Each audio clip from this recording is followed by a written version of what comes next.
দর্শক, পুশিনের আরো খবর জানাতে আমাদের সঙ্গে যুক্ত হচ্ছেন আমাদের সহকর্মীরা। শুরুতেই যাচ্ছি চাঁপাইনবাবগঞ্জে, সেখানে রয়েছেন আমাদের সহকর্মী রফিকুল আলম। রফিক, জানাবেন যে সীমান্তে পুশিনের চেষ্টা কি বিএসএফ করছে কিনা এবং এখন সেখানে কেমন পরিস্থিতি দেখতে পাচ্ছেন? মেঘলা, আপনি জানেন যে আজ সকাল 6টার দিকে এই চাঁপাইনবাবগঞ্জের শিবগঞ্জ উপজেলার চৌকা সীমান্ত দিয়ে 177-এর 2 এসপিলারের নিকট দিয়ে 20 জন নারী পুরুষ শিশুকে পুশিনের চেষ্টা করে বিএসএফ, কিন্তু বিজিবি এবং এলাকাবাসীর তাৎক্ষণিক তৎপরতায় তাদের সেই তৎপরতা রুখে দিতে বাধ্য হয়েছে। পরবর্তীতে তারা 6টা থেকে বেলা 12টা পর্যন্ত ভারতের অভ্যন্তরে সুখদেবপুর সীমান্তের অবস্থান করছিল, কিন্তু ঠিক 12টার দিকে তাদের সেই 20 জন নারী পুরুষ শিশুকে তারা বাধ্য হয়ে ভাতরের বিরতে নিয়ে যেতে বাধ্য হয়েছে। এই ঘটনার পর সীমান্তে বিজিবি টহল যেমন জোরদার করা হয়েছে, পাশাপাশি এই এলাকাবাসীও কিন্তু তৎপর রয়েছে। তাদেরকে সীমান্তের ওপারে নিয়ে চলে যাওয়ার পর বাংলাদেশের বিজিবি আমাদের এলাকাবাসীকেও সীমান্ত এলাকা থেকে নিরাপদ দূরত্বে হটতে দিয়েছে। আমরা কথা বলেছি 59 বিজিবির ব্যাটালিয়নের অধিনায়ক লেফটেন্যান্ট কর্নেল তাজুল ইসলামের কাছে। তিনি জানিয়েছেন এখন বর্ডারের পরিস্থিতি শান্ত রয়েছে, এখন কোনো উত্তেজনা নেই। চাঁপাইনবাবগঞ্জ থেকে এই ছিল আমার কাছে সর্বশেষ। আমরা এখন চলে যাব লালমনিরহাটে, সেখানে অপেক্ষা করছেন আমাদের সহকর্মী রবিউল। আপনি জানাবেন লালমনিরহাটের সর্বশেষ সীমান্তের পরিস্থিতি।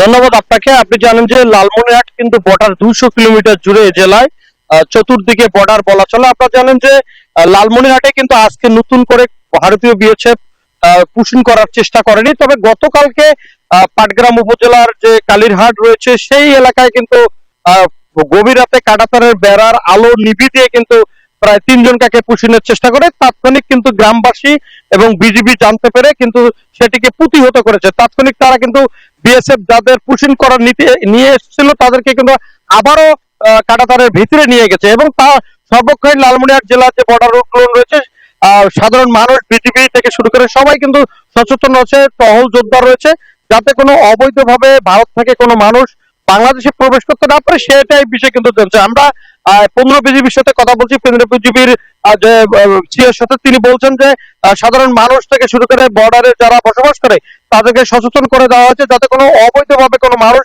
বাংলাদেশে প্রবেশ করতে না পারে, এবং তাৎক্ষণিক বিজিবিকে সংবাদ দেওয়ার জন্য অনুরোধ করেছেন। এবং আমরা কথা বলছি 61 বিজিবির সাথে, তারাও কিন্তু কঠিন নজরদারিতে রয়েছে। আপনারা জানেন যে বারবার কিন্তু ভারতীয় বিএসএফ পুশিনের চেষ্টা করে গভীর রাতে, এবং তা কিন্তু প্রতিহত করে গ্রামবাসী। এই ছিল আমার কাছে সর্বশেষ। ফিরে যাচ্ছি আমরা মেহেরপুরে, সেখানে রয়েছেন আমাদের ডালিম, সেখানকার সংবাদ জানাতে।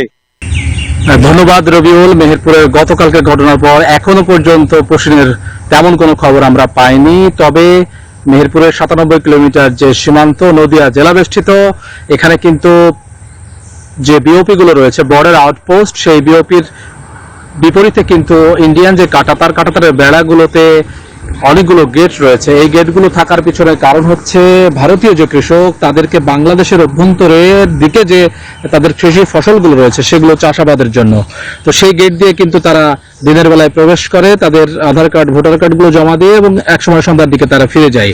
এই গেটগুলো এবং সীমান্তের তাহলে বলাই যায় নিয়ন্ত্রণ কিন্তু একেবারে বিএসএফ এর হাতে। এক্ষেত্রে বিজিবি শুধুমাত্র তাদের ক্যাম্পগুলো থেকে প্রতিকূল পরিবেশে আবাদি জমি দিয়ে তাদের সীমান্তের রাস্তা না পেয়ে আসলে তারা তাদের ডিউটিগুলো করে থাকেন, যার ফলে হয় কি একটু আবহাওয়া যখন বিরূপ হয়, বৃষ্টিস্নাত আবহাওয়া, ঝড় ঝঞ্ঝা হয়, তখনই কিন্তু বিএসএফ সুযোগ পায় এই ভারতীয় যাদেরকে বলা হচ্ছে তথাকথিত অবৈধ অভিবাসী তাদেরকে কিন্তু পুশিং করার চেষ্টা করে। এই মেহেরপুরের ঘটনাটিও কিন্তু গতকালকে সেটি হয়েছে, এবং এটা কিন্তু পরম্পরা হয়ে আসছে পুরো বাংলাদেশে। এবং সবচেয়ে বড় বিষয় সেটা হচ্ছে একটি সীমান্তে 7 দিন ধরে অবৈধ অনুপ্রবেশকারীরা 7 দিন ধরে শূন্য রেখায় রয়েছে। তারা তাদের খাওয়া, বাসস্থান, অন্ন, বস্ত্র, মৌলিক চাহিদাগুলো তারা পাচ্ছে না। অপরদিকে মানবাধিকার সংগঠনগুলো, হিউম্যান রাইটস ওয়াচ থেকে শুরু করে অন্যান্য যে মানবাধিকার সংগঠনগুলো রয়েছে সেগুলো কিন্তু তাদের যে বিবৃতি তারা দিচ্ছে, আসলে ঘটনা হচ্ছে এই বিবৃতির ভিতরে এটি সীমাবদ্ধ থাকবে কিনা, নাকি কূটনৈতিক একটি শক্ত অবস্থান এদেশের এই পুশিনকে প্রতিহত করবে, এটি দেখার বিষয়। এই ছিল মেহেরপুর থেকে সীমান্তের সর্বশেষ পরিস্থিতি। মেহেরুন্নেসা মেঘলা। ডালিম, আপনাকে ধন্যবাদ।